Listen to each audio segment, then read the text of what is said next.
AWR Kumasi 97.7 MHz Nunsia Kasiebo.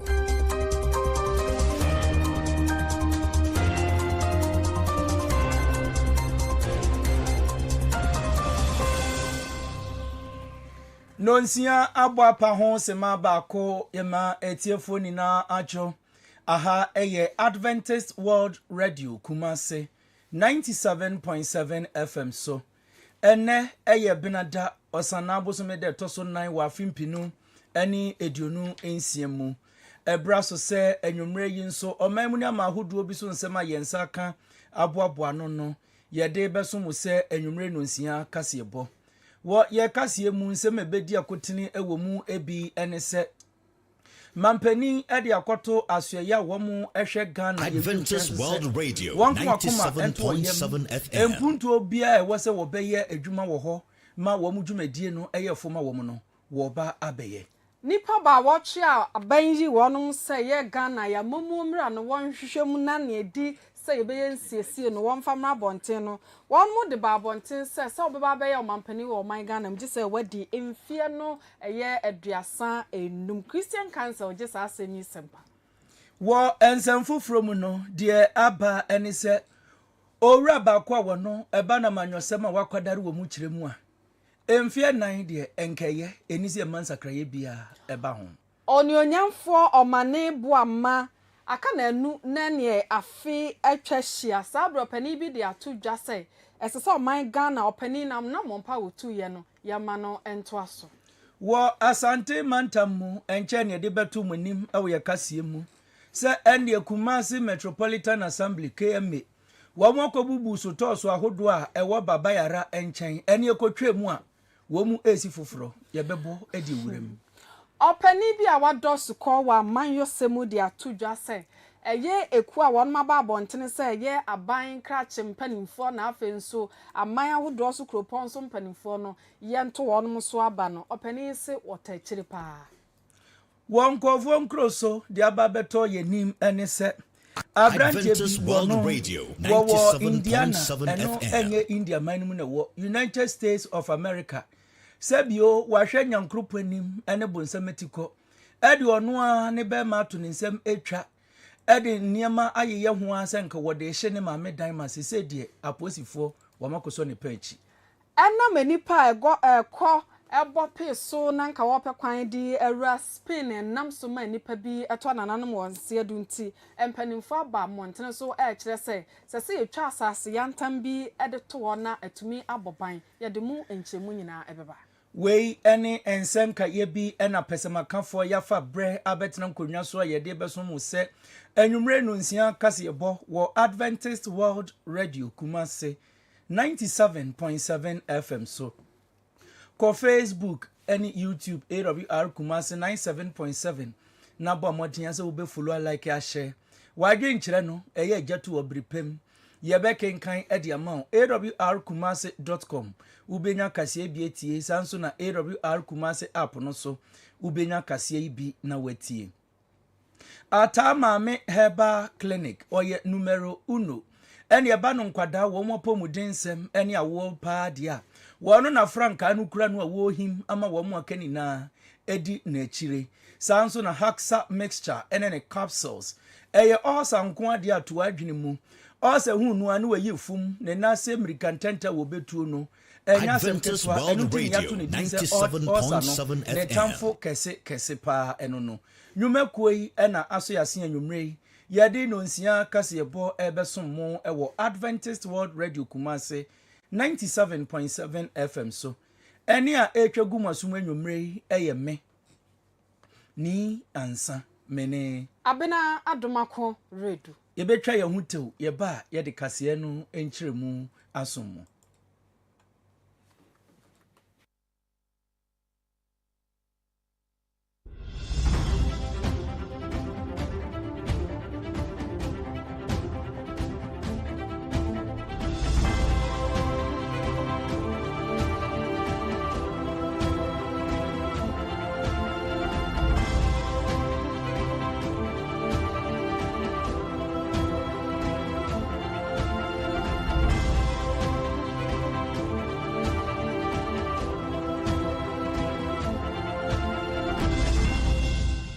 Adventist World Radio, Kumasi, the voice of hope. Afe yentie kasiano entremu. Edwumaku a wamo ehwe Ghana akobedi ensam so ewo wiem mekire wiem hye eginabia empanifo ede atudwa se Ghana mampani His Excellency John Dramani Mahama enkwada no wamo fra no Kofi Dubai no ene mampani ayenhyehye ama bibia da na kwema wo kire mu se wo fi Jamaica ya wo konsrahwe yi ekohwese Ghana ni Jamaica man no yankita hudie ho nsem ebekọ nkan ne bape wode aso ebebo fom na wahwe ama aboa ama enei no edan a etoa so mako enson ede kọ ne nwotwe so de wo ba besi na sa dan no enye nipa na ekotrim ehyan ne ede bekọ akosi ho se wo bi ekofa wiemu hyan na ode ono a ne fom hyan bi akwakoduru ho no se obenya baabi ede esie eya na ye boachi bidin enti sa edankre etoa so mako nson no dwumadie yedi bedie ni nina ne se wo mu kirima kwa manone a ene bebi a yetumi ade eye ehyan hodo kosie no ebi toaso be ye dumienu ade ko aduonu enti Ghana se de be ya yenso ye ne amanonefo bra ye bɔ no ebese kakra nti no mampani dia so ebebofo mahwe amani na atumi akonkan wo wie nso a enye no ano no World Besi de watu ni din Airport Hotel Complex na edwumayefo a womo ewo Ghana bebi a yewiem hyen ewo edi wo mu dwuma no wo ho ahenhan wo mu pani a woda wo ma no Maame Yvonne Nana Efriye opare ena di nchiremu ma yese mampani wo ba ya no sa dwumadie eba behyasie yentie Maame Yvonne ne nsema wode etu yenim. Free up the space for a multi-story car park and hotels. Adventist World Radio 97.7 FM. 2 levels underground car park. This surface level will be a shopping mall, retail spaces, a food court, restaurants, and general retail spaces, offices would be on this floor. The next level, that's up here. It will come up to the meeters and greeters level. So if you are a traveler and maybe you are coming to meet someone and you have more time to spend, you can come to the shopping mall, wait around, have a bite, and then you can connect directly to the meeters and greeters area to welcome your loved one. The above floors on top of this level will be 5 more car parks, 5 more levels of car parks. 5 more levels. 5 more levels. There'll be 2. So there'll be 2 down. Then 5. There'll be a shopping mall on the surface level, and then 5 more levels of car parking on top. So that's what makes up for the 7. On top of the 5 floors will be 2 hotels. One will be a luxury hotel that is accessible for anyone, in the country,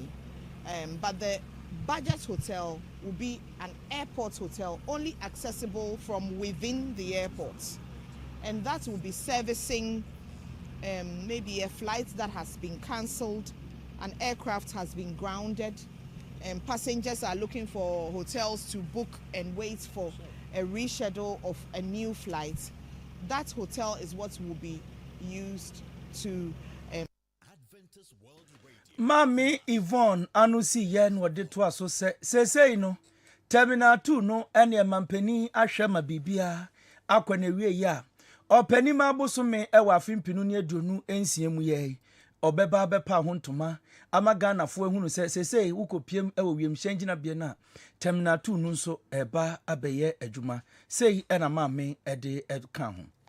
We've partitioned it. The other side will go there. The other side has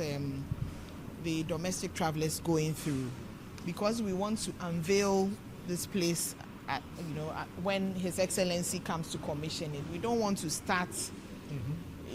using it and then it becomes like you have started it already. So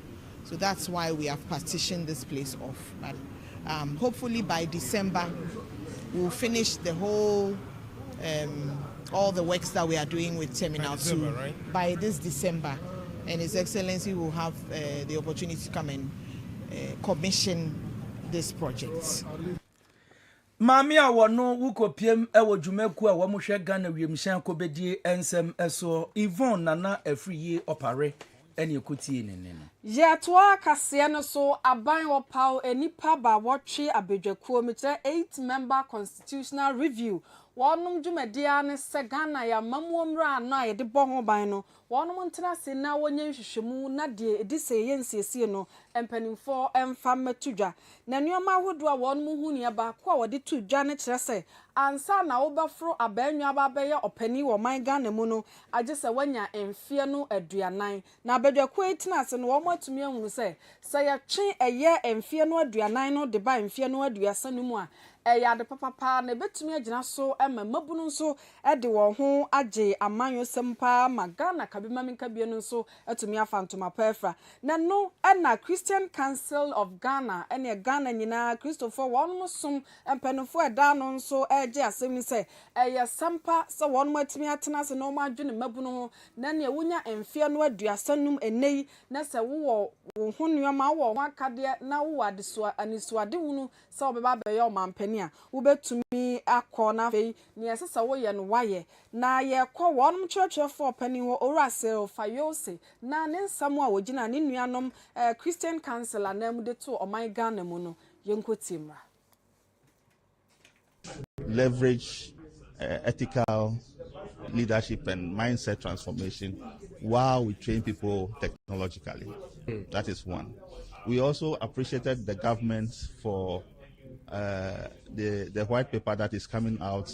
on the reduction on the age for people to qualify to become president.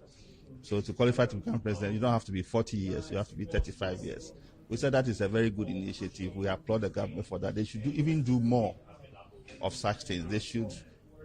create the enabling environment for the youth to be in public office or take leadership positions. But sorry about criticizing that. Oh, we know of presidents in advanced countries around the world. In Canada, I believe, and then I think there was one also, a lady in another country,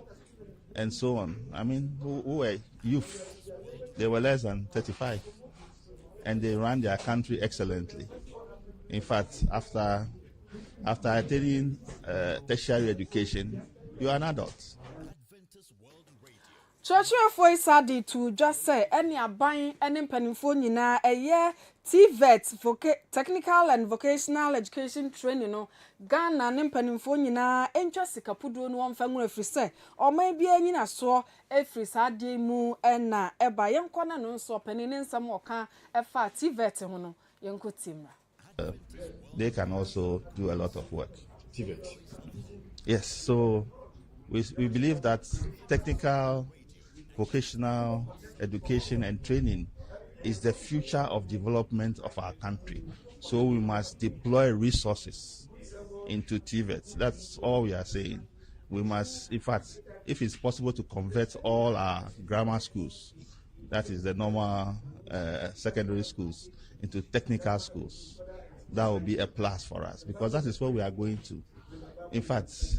it's very, very soon AI will be able to do everything that we do, except for some of the technical stuff that they cannot do. Yeah. I want to get that clear. So you are saying that? Yes, we should all do. I think we got a bit of that in what we call JSS or JHS, where they try to incorporate technical drawing and technical skills and agric and so on into the secondary system, but it never worked. So we must be very intentional and determined to train our young people in technical skills. I think the few ones we have, we call the TVET, it's not enough. For the ma Christian Council a year or a serial fayose or casa vie and our swafa was sure mabununi wampun to so Mitchell Nyan for George Pare Ado and so added to just say Sabra Yakase a year one and a year DTI Design and Technology Institute one akabumu eba beboa and mabunu ama niama yankoponso at the ma one what midi a dijuma Yankoti or swafa George Pare Ado. It is my pleasure to welcome you all to this important occasion. as we formalize 2 strategic partnerships that will strengthen Ghana's youth development ecosystem through the signing of the Memorandum of Understanding between the Ministry of Youth Development and Empowerment, the Christian Council of Ghana, and the Design and Technology Institute. Today's event is much more than the signing of documents. It represents a shared national commitment to invest in Ghana's greatest resource, that is our young people. The Ministry of Youth Development and Empowerment was established with a clear vision to coordinate a vibrant youth ecosystem that empowers every young Ghanaian to become healthy, skilled, innovative, productive, responsible, and globally competitive. Our mandate goes beyond implementing programs, responsible citizenship, and purpose. Through this partnership, we intend to leverage the Council's nationwide reach to deepen programs that promote volunteerism and active citizenship, patriotism, and national. Openi ayati se okasei eye oswafo George Opare ado no na wo hye emabunu ene wo mpuntuo so e wo man Ghana mu. Ye tuwa kasia no eso enche ye e wo man mu. Ene beto dwa se wo mu a mampani yi wo mu si ho se bedwakuo won kohwe Ghana mamra afi apema hankron de okrun ene mienu amamra ye de bo Ghana ho bra no won goye na nsakra ye wo mu bi ehia se wo de eba no wode eba bontin be kire mu se ene mampani bia betena so a emprenu so na wo betumi akose Ghana fo agi utumu na ene wo mbe ye ni mfie du wo mu de mienu eba be kan na chese de ka ne se first term ne second term no afi baako aba be keka nini na ho na aboa ama dwumadi amampani prako a wote akonwa so no wo die nu etumi awie peye na no ene ye bo moden a atwe ye tetefun ene wo peni Samuel Boaten eba no amanyosem a wo no wo fa twiredua no wa fa krata de ato ho ene wo betwerotwero ho nsem e de ho nimde no aba no wo kire mu se wo hu hia bia se ye de afi baako eba beka ho e de ama eye mampani se wo betena so a wondi mfinhia makomaku enum na enan na nanka wo so wo die no yetu e de gu baabi wo se bibini wo ma no tumi ma ne kyekura no a ene wode ne nsam yenu ni na abafum aduane no adi nanka hu behia sanka ye bekoso a ekura emfie enan ne mom yede nhyehyɛ ye pa aba eno no ebetumi abase aban bi te so ne nwumadi ahodo a wode bebe ni na wo sori fia konwa so ade wo beba no won be kase wono so beye ne de eno mom hia esense yede emfie ne bi eka mampani ene mrahye bedwafo wo mo emfie no ho se wo mo betena so a wonya ansana wo be free ade so a we free emra ye ne openi Samuel Boaten atwetwe nkomo wiye no ene atwe kakra egu ye fidi eso mampani term na yedi konfie no no fa so bi no e wo so se e de se de mampani a yato obayi no nebre e konfie no amamu ayese edansi obesi dan a wotena se e wo dan mo plane ansa na wo ba bonten akota ne akota asase ne ade enti political party anase mampani a onye serious no he no wa me ha Ghana for e be se ade nti na yama onfie nan na ususu se enfie nan ni so enti yamfa konfie no e he amamu a NPP, any NDC, the Amaya Pa. Let me use the Constitution Review Commission. Amamuna see in Fibu. And he said, yes, a member that beda, Yanni in a fear dengue. NPP, NDC, Yadi, meeting the heavy Abregana for that. The Amamu break, common field numa. Sabi, a conformus, you be try as well. There is in fear numa and or daddy. In fear num, you their science is a Obasako, fear num be nice and fear do. Opening the company in a white paper and yagin says, yet transi the Mudia confused party, Mr. Confina, and Tony Nipanaba, or not to Papa, so Lana for yen comes and Fina and Dura, your pie that one so your pie and one so Gintia because you're maintaining Fina, you say, or more mutual your constitution, no more year before, open Fina, and no Juma dear so you near, when you're for home in Fina, and they say, perceive who's a Mampania idea, Koku, and feel what should be a year and the mass any pan, and they say the first term no confusion, and no more young dinner in a year. Na openi we ye eno de to aso kire mu se ade ba kwa nani age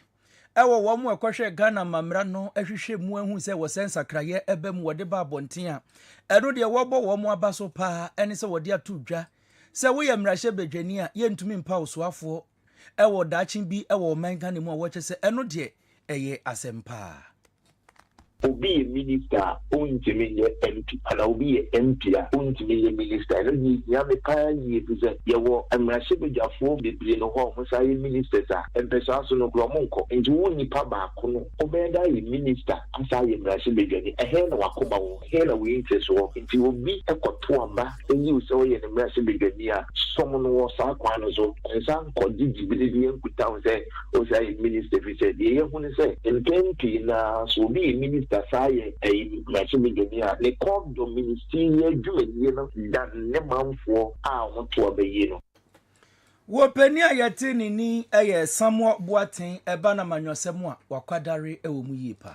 Yatwa kase no so nyame dom yenkwa ye wada edi animu ya ye osana abosumi ne da etoso nsia na asamya ya esi wadanse akrofo minkai omanfo nyina ya eye wiemhye kotehwe ye ema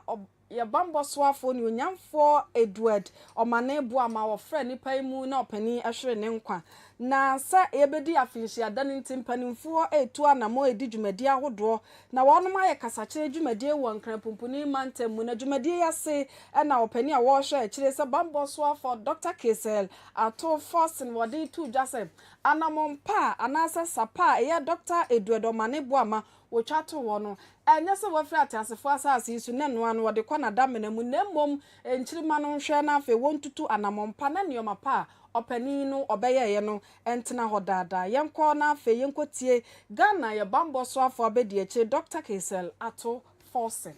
to free up the space for a multi-story. He believed in leadership anchored in service and the national interest. As Minister for Defense, he worked to build a modern and capable Ghana Armed Forces. He focused and placed great importance on the welfare of our service personnel. This lecture series will keep his ideals alive. It will promote dialogue. It will inspire leadership. It will also encourage future generations to serve Ghana with integrity and patriotism. Our speakers, the planning committee, the Pope Jones Old Boys Association, and our sponsors, and everyone who made this event possible. To all our distinguished guests, thank you for being here today. Your presence honors the memory of our exceptional brother and a son of Ghana.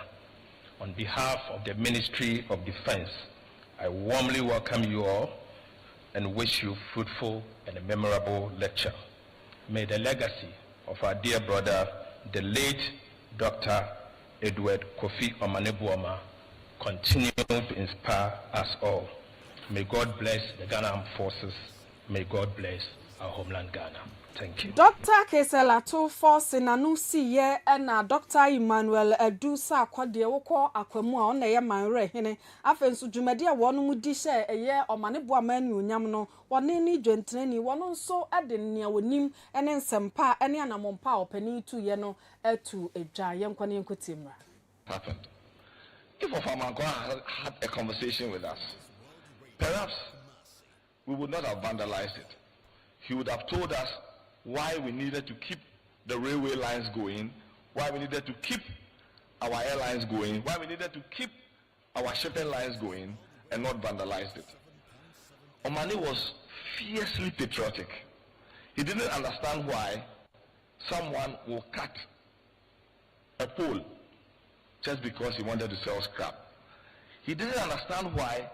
someone will lift the iron bar in the middle of the road, which has been put there by the state. That's why he wanted to do something in the security services. It is this man we have met today to honor. And I pray that we'll have a good heart to listen in and have a conversation with ourselves and within ourselves to begin the process of developing ourselves first before we look for the goods that come. For us, Schumacher said, development does not begin with goods. It begins with people, their education, organization, and discipline. And I pray that today we'll start that conversation. On that note, thank you very much and God bless you. Opania yate nini aye Dr. Emmanuel Edu sa kwadie wokọ akwemu na ye manre hene afensu dwumadi a wonum hyehyɛ ye de hyɛ oni onyam for mane bo ama ani onyam no ono na etena adwam emai Etiefo ha eye Adventist World Radio Kumasi 97.7 FM so enwure no nsia kasebo AWR Kumasi Facebook okohono a na do wadwenkyere Ediaba Enfa 977 so AWR Kumasi ubehu na do adwenkyere ahodo ni nyina afa ho brepem yebe kenkan ama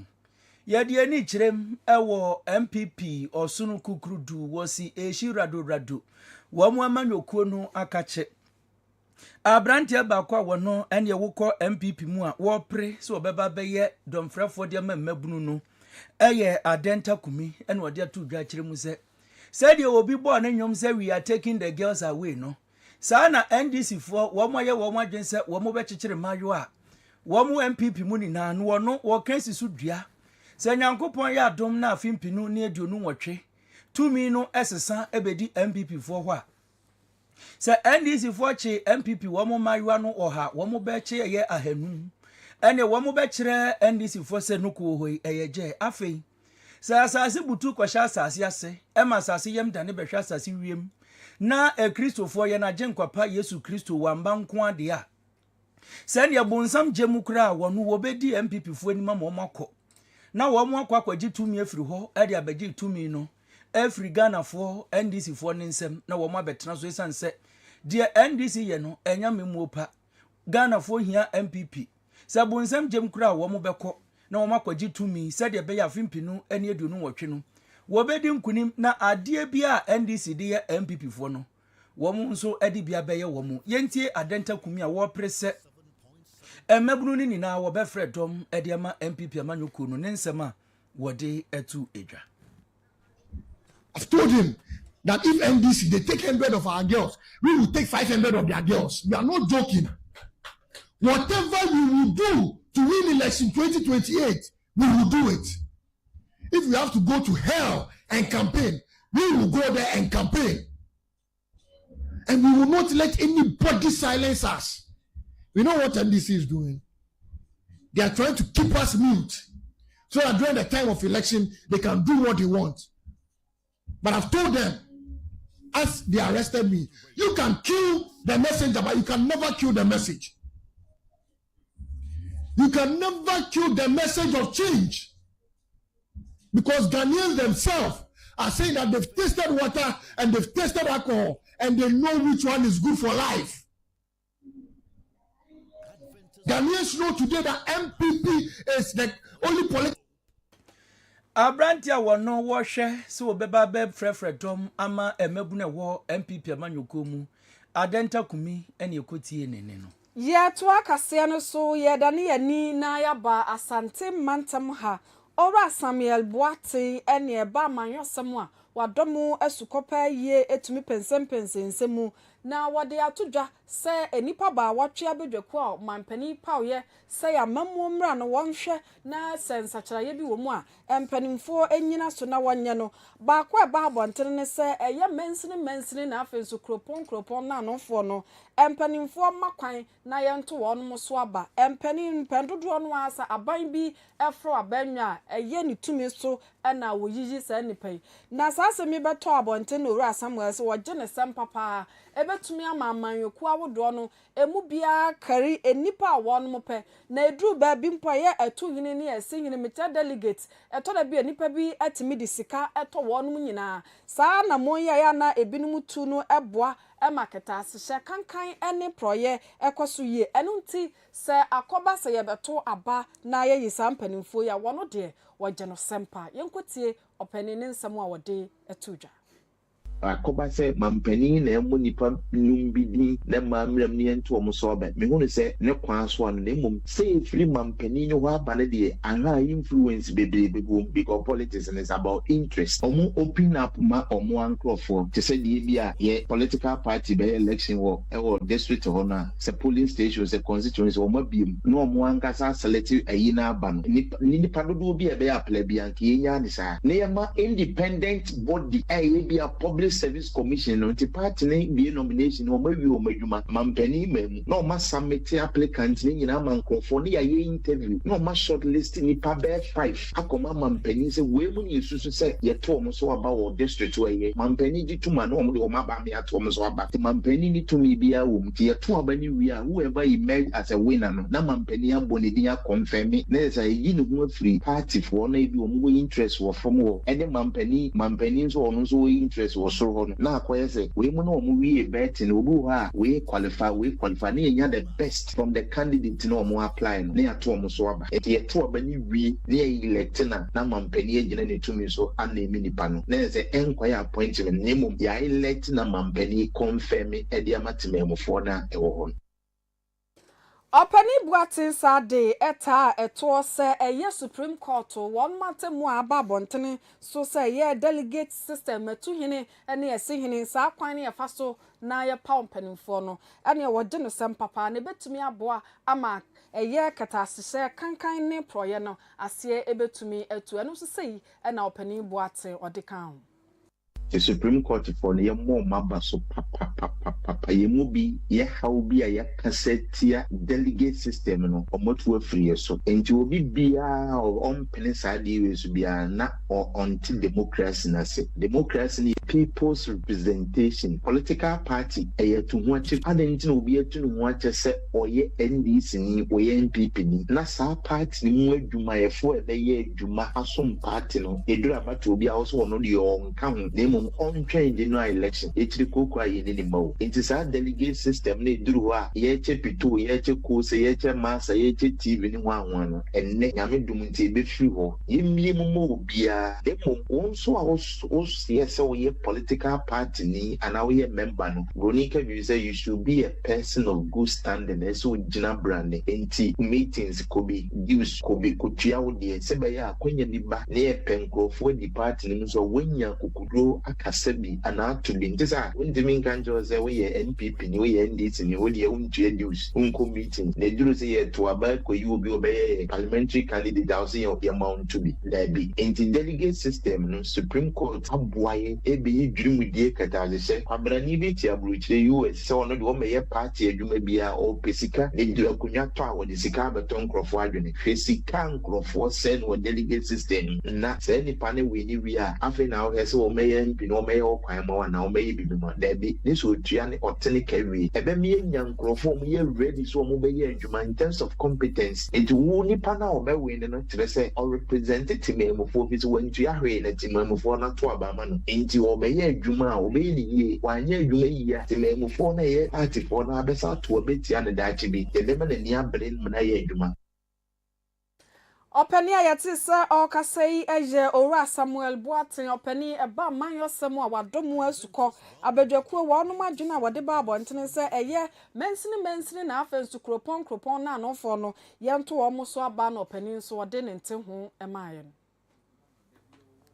Yetwa kasiano eso yedaswa ejina asante mantam yi emu na mubeka we kasiem ene yede betu manim se Kumasi Kropono penufa wa modano ayetai eka no se Kumasi Metropolitan Assembly wa akopiem ewo baba ya Rush Sport Stadium honomo ene enya asem ketu akura so to so ahodo ewo ho no wa akobubu ni na egu kwansini ene ekotwa mu wo ho ye koya ene yesensi foforo eno kura de akese cement ni na wo mu a enya asem ketu ya hye concrete ahodo ene yesi dabi asem we yeti ase enye yie Nkofo womode eye ntontro wa efre ne se kiosi ana container ibia besi ho empenfo ahwe se wo muntu ema wo mu atutu ade efri ho no mu eba ne sen na fa de empenfo mu a motwa mo ho a mo san eba besi edan ni bi na chese emfaso no mo pese mo a mu botom na mo dwiri ni nina edi kogu ana enam so me de ani kire mu e wo KMA wo mo akache maami a wo kasa e de ema wo mo eye asoye no Henrietta efia konadu ene ye ne no etwetwe enkomo e wo ahoma ne so a esan se Ghana ye kasa ye na ya jetum eye poto kasa no wo poto ma ye senke ye ne no betwetwe enkomo e wo tetefo no so na nka waka twi no kroje dia ma ye pusu ahoma na wo pusu nyaka ye pusu a no apro na taba mu a ye nsanka no enti atwe ba no bisan se adenti ene wo mu abubu nkofo so to na wo mu de wo mu esi bie no de wo kan wo brofo mu e de e kire yen no eni. Okay, so KMA has been having some discussions with owners of containers or those who are applying their trade in containers around the sports stadium in Kumasi, where we directed them somewhere January this year to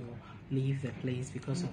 one, it is unauthorized, and then haphazard way where the container is surrounding the stadium, and some even mounting it on access roads, and so they were asked to move. There were police and other things that came in. They also came to see the chief executive and asked that they should be regulated or they should be helped so that if there are any modalities by which they can go by so that they can still be there and ply their trade. And so they were given that opportunity to look for a better container or means by which they can trade inside to make the place not look disorganized and also beautiful, something that suits the city. So they, of their own, went to get a contractor. First of all, the chief executive cited a container or a structure around where the Calvary Methodist Church is around the sports stadium, and said that that was a beautiful one, so they should talk to the person so that they can get same design. They went to negotiate. They decided to come and what happens when Voice of Hope. Would we any chim ewo Kumasi kropon penufo womo eda kroya no awoshe di okasa ema womo mami Henrietta efia kunadu ene yete se wo putogu mu se ene yesoto sa hodo na womu ko bubu ye no aye dada na ya asanto mo penso ene womu di ko si ho ebepemenne womu ntutu ye nti ene womu ko dwiregu a womu si foforo kwan bia so na watwi di ko ene wie ye de ye betwe no abakasa fidie so amana be yinsem bisa bi ano. Yako atoye mantamu ora nuru eye Hamidan ono eye deputy managing director afei ewo STC openi di nsembia ba monten amasabre de temamufobia adwirimu aye no fine nansan ena ka kwanhia bi esiye ewo etu kromo eben bunsu nkwanta abeto monten se binum awu ebinum aprepre bi na atwitwa eno na openi mpa yi ba bonten kire se nia ekoso wontentan fidie no so na nkrofo twe ne sere ne abasa no enya ade ne nyina eye no kro nyankopon na dawro mane mbambo nti enya ade akwanhia esi ho no enipa bi afa mu ewu ye yenko owura Nuru Hamidan ho na afa wonfa enchiremu emoye. Yes, so thank you very much for passing by. It is true that yesterday we recorded an accident on the way to Kumasi. One of our buses that ply Accra Kumasi got involved in the accident. But actually what happened was we thank God that STC, we keep focusing on safety, reliability, and making sure that we run a professional service. If it were any other bus, the casualty would have been high. What actually happened was that our bus was in front, followed by the private vehicle, and followed by the fuel tanker. And our driver was going, normally STC, we don't go top speed. We normally manage our speed limit. According to the narration we had, the driver was moving and he got to a point where he had to slow down. The private vehicle that is following our vehicle also decided to slow down. But unfortunately, the fuel tanker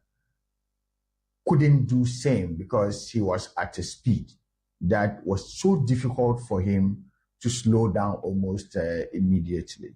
So the tipper truck ran into the private vehicle and the private vehicle in turn also ran into our vehicle, and that we have put in place. The level of accident has come down drastically. The whole of this year after the training, we started recording low accident. This is about the second or third the whole year, which is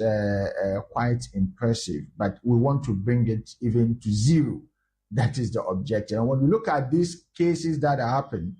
most of them is not caused by STC drivers. It's caused by other road users who will then come. The military one that happened was like that, and this one too, they rather hit the STC bus. We pray that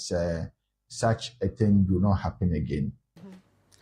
Openia yeti se wo kasai wo ko atoye mantam a eye STC adwumakuo no wono ene da sika samano ena afa nso se ye entotoye ewo ho ano owura nuru Hamidan yetwa kasiane so wo epueye mantam mu no achim kotoku nananom atrankonwa wo mu ediaba ekiremu se Solomon Kusi Brako ene wo ba brem emfimfin aye mpotem ho no mu a wono no ogina ban na mu ewo ho no mu na papa no ene ba no fom agudie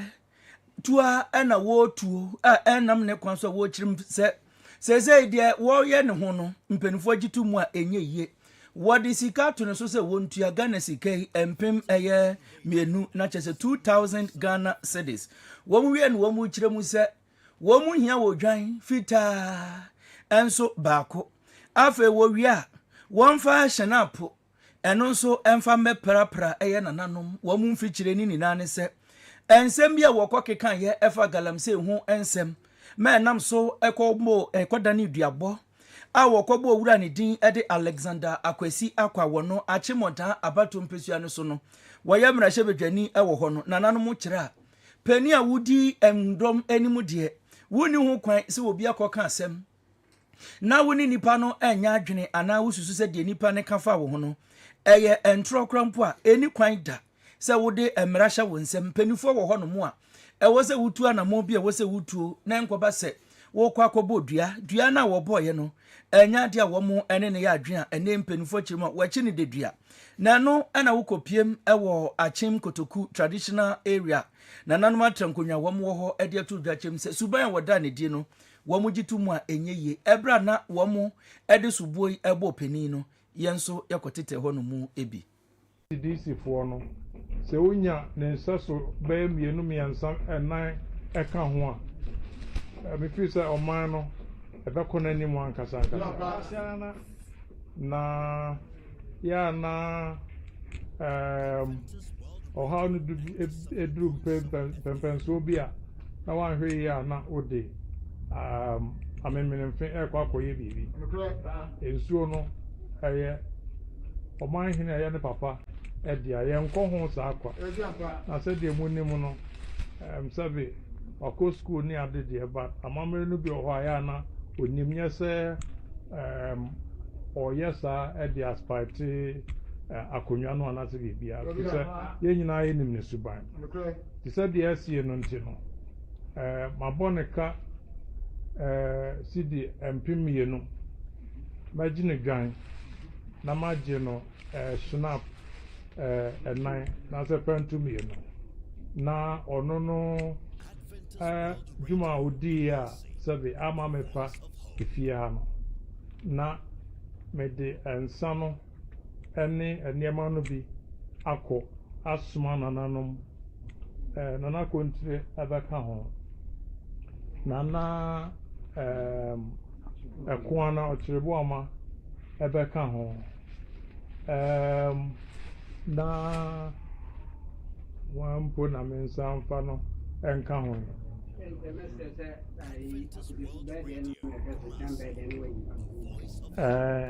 chame enim ta chame o de o ko binti nananom ne ensuo no sunsum na entai sa nipa no achi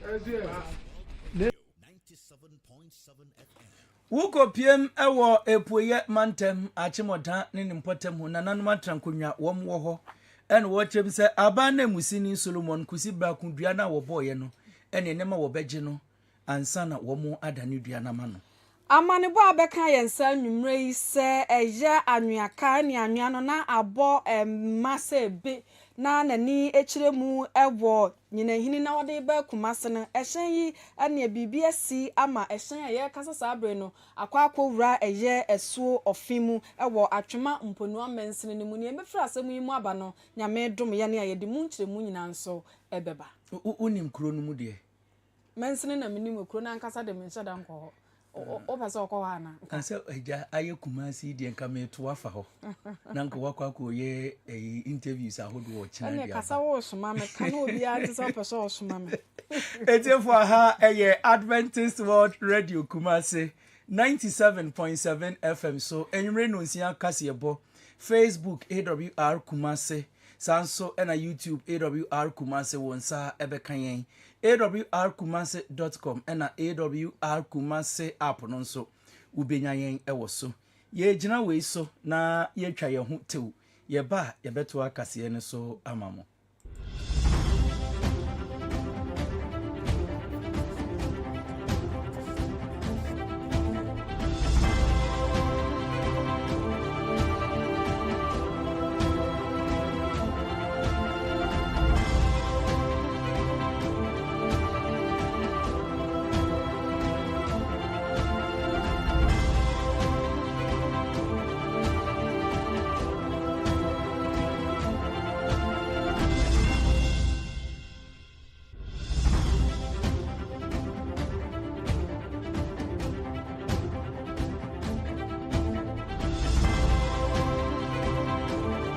Adventist World Radio.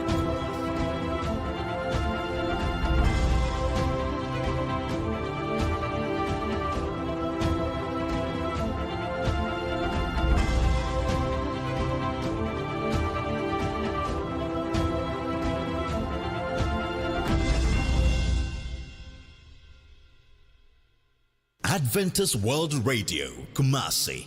the voice of Yada etiefo ase samafidie no dasoda Adventist World Radio Kumasi 97.7 FM so yade ani kirem ewo mfimfin mantam no emu ne ekopiem ewo mfimfin mantam dia ne de ani kirem ewo kasoa ajiwudin wo kasoa no ene ensembone empa hono mu eda de abeto dwa eni se enipa makomaku ensia bi wo mutu atwi ni nina ne se wo mu kadwumakuo bi a waba bebu enipa wo mu ho ni na afrakadam age wo mu nsem sika wasan wanim fifire apeno na eno ena mpanifo a wo mu ewo kasoa adrobafo titira wode won ho agi sa sika kora bie ya wo mu gigigigi sika efre ni se susu ibie no wo mu ede atodwa echem se wo mu de o wo koya yesi han ene fa 50 Ghana bra wo de eba pe ye beboa wo na bibia wo pese wo ye no wetumi aye ubetumi ede usika aba beto ha na bripemu no wuhia sika no a wababa beyi na eno ena beto dwa se Royal Drive Group no ene esana wo mu eye nkofo bi a kata asehye wo madukuru wunye pa na wo mu abomodin agigi nipa dodoro no sika enka ni sika no wo mu nya 5 billion wo mu nya 5 billion no se mo ho adwomo mu disika ne betoa asan bepe loan ende san manya ena otwene breminwa wo mu adwane ede won ho aka enwura na no ena posifo wo mu kaso ne mpotemu aba won ho modin ayen kakra akwachire nipa no wo mu makomaku ensia wo kyerem se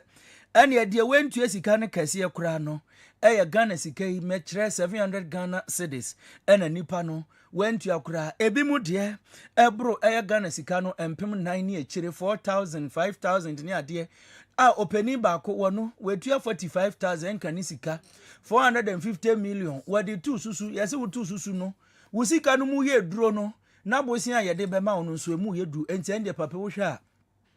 1 billion kwan so nanko wonam nanko wotu susu ni wi a wodi sika no akwa akotwa nanumu a ene mpenifo ni di sika dwane a yakwa kwakire wo mu ensia adrobafo ene mpenifo ahodo wo mu ka wo mu yede wo musika edwane no hu bi ene ye didi nkomo kakra wode wa awro hosem atu yenim bank we ba ye o se on loan no me mo advert tire we ka so a no ma o mo ti kwan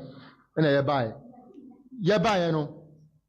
ebe hu nkofo nso mo ha and on my card, it's a card with 50 CDs. Odi card is a member. Odi card na is a member of South Nkofoemu. Odi card na is a member of them. Into super loan dia, Odi 10,000 ya, Omejo 1,002, which is deposit. And I say Odi 20,000 so, Omejo 2,400, which is deposit. Into wa o check it, sika obejino. Newa Oma tamsi the amount. Obi so perform. Kaya suwe. Otuya 450 million. Kaya suwe. Otuya 450 million. And drunk on be deposit. And drunk wa omo gane. But so far no, Oma ti workers no 6. Omo Millennium City Police Station. Nti o hwe fom wa. We na ya man for. Person kwa. The obo say wa ha bia we boss bia wa ye deposit. People say go now, who picture bia also bia wa ye deposit. Dey go for na o sha tete ni na obi a deposit omo say oh so boss o should be almost 500 people because we see a kind of back it's more than that. Enipa wamwo mfimfin mantam kaswa a nei wamu sika ekwakope sika nipa bonfo ede wo sika dwane no ene tese wamu ene yeche wamareho SM Yeda so ejina mfimfin mantam ne ade ni echiremu ewo twefo onwaso ewo twefo atimokwa mensene nimu na ne yetemamufu ewo ho wono de aseda chencherenche ama ban na musini owo ni onyamfo Isaac Johnson sana dawro maye wonum akwan wudo bi atete apansam no pani ene mpanimfo etu anamompa na watwa ekwan no so ama wonum na de ya na mpani kasa daase ebi mra no wonum adaase wo kwan no ho awie no wonum haw kase pa da wonum akoma so a empanimfo ya ama wonum awani beje eye kane ho nsensem na afa nso ekwan enne ebetumi ne yadofo ahodo edi nkita ho ewotetefo so ne nyina ye mobile network coverage no eno na temamufo esra bankrach pani eje onyonyamfo Isaac Johnson na tra kwa kodum rahye bedwani a wo ho eye onyonyamfo Blvd se wo besere so waye binum de ama won ma wonhwe na nyina mahoden na afa nso tetefo kwan so no wonum so ebenya emuade afiri ho yenko na temamufo ni bi nsam wonum hawa wode to wo mpanimfo anim no yenko timra asanse emfru bebre na etu krodwe we mu lati abetwan hu akọ lati be pa hu ko enso enim se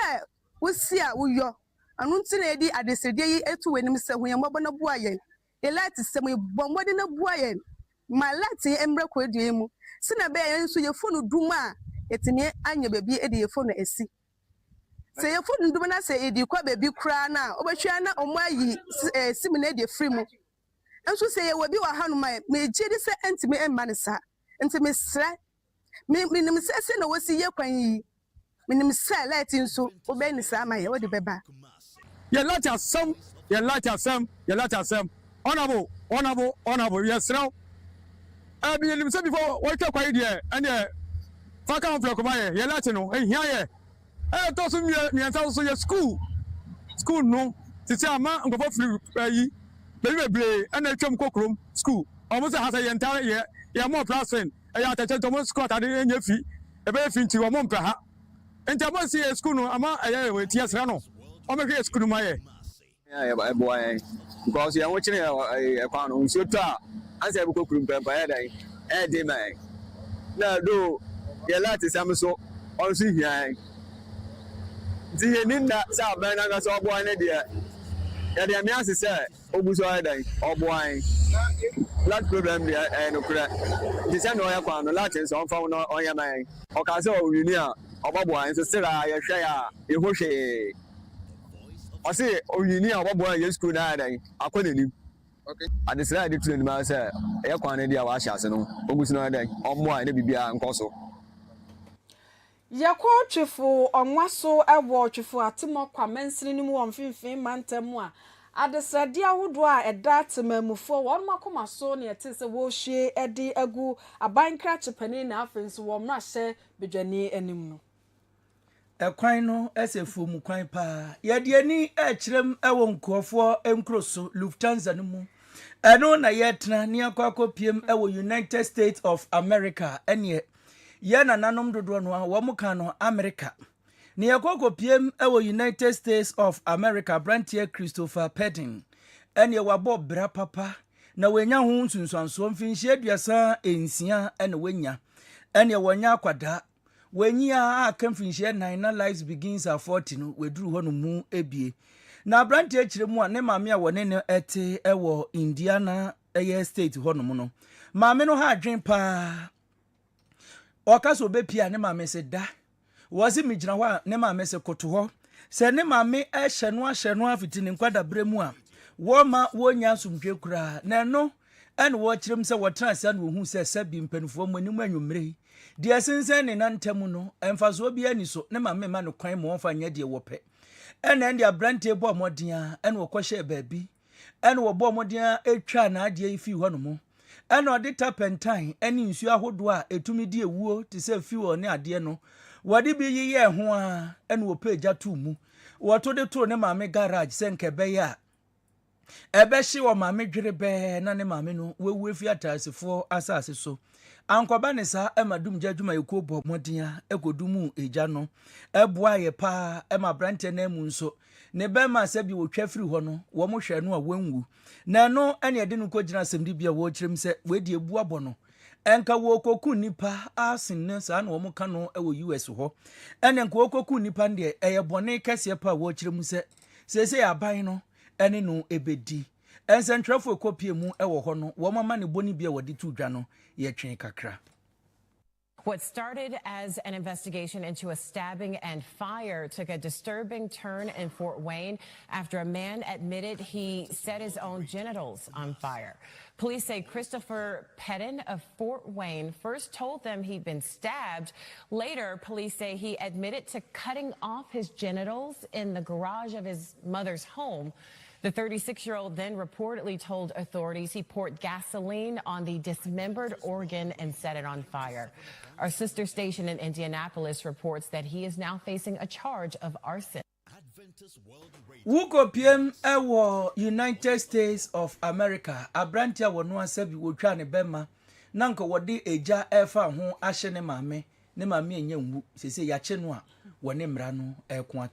Ya toa kase no so nansan ena ne wokọ eye Morocco a enipa bebrebe ye won mu adwene se wo bo awura eye Spain nam so ma ebinum to ananam wonse do sabra ye kase wokọ Spain kro ba kwa efe no Melilla won mu meyo owura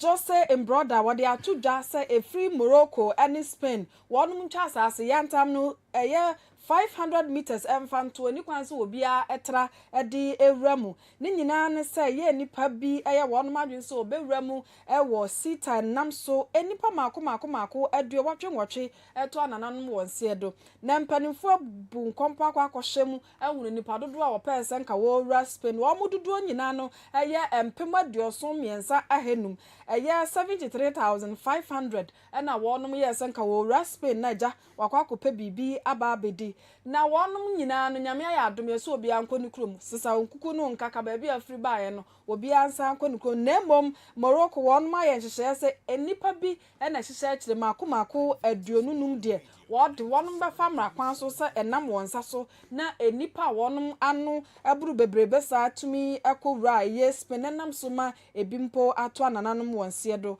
wokọ honom de nyankopon ya dom amadada brabo no asasi ne kwan so wode obekọ school kọ ne wokọ na dwuma ekọ ne wokọ di ni dwanso edi na futuo na eto aso se sane akwantuo ba wani so a esese ohunu baabi a obekọ nhyehyɛ ya obeye ansana watumi atukwan na nya saa na wofa kataasehemu na sa wofa sumaye mu tukwan na yechewa ansha na wo ho akwakoka edwem. Adventist World Radio Kumasi, the voice of hope. Kasianu esi ensemedi mu akotini ebi enese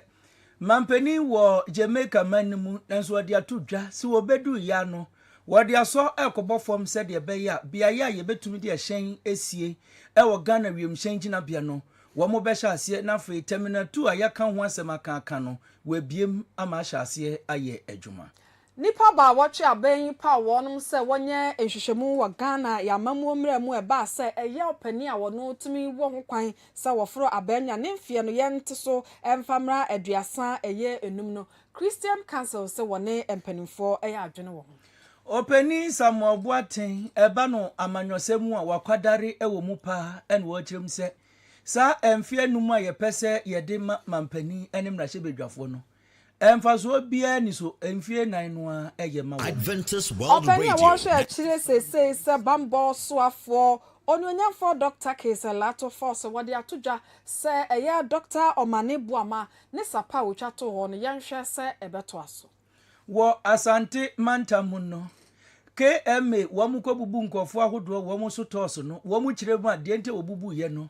so toso no aye dada abroso enti wo mabubu na wo mu ankasa ehwe amiede foforo esisi ho no mo yeko apuoye mantamu Openi Nuru Hamidan wadi atudwa se eye STC ekonya kwanhia ewo etukrom ebebu nso nkwanta no enya ade a okra bia efri mutoy Uko America brochi memu a Abrantia wono ya friend Christopher Pedna woye na adwense wo beku ne mame na sabio ne bema no betwa di gya fa ho ahye fie no ene die aban aso ne panchi a wo kyeremu se wone no ekọ akọkon ahye Spain di atudwa se woni Morocco wono ma hye so wono sa brede yentwa asase yantam eye mita no ahenum emfanto eni kwan se enipa bibre bi anase onipa bia eben ho wei ene ensenka ye bi ena ene ebenada anwumre wasana abosome de toso enan wa fimpinu ene aduonu ensiemu apesamakafo ye fa brebetran konwa so ede besom se anwumre no nsia kase yebo wo Adventist World Radio Kumasi 97.7 FM so Kasiye etwaguye ewo Facebook Awr Kumasi a na eyeke kire nuaba ekria afrakoma wono na de yen ekọ ho no mo YouTube Awr Kumasi wonsa kan yen awrkumasi.com ena fe Awr Kumasi app no nso wonsa ekan yen ewo so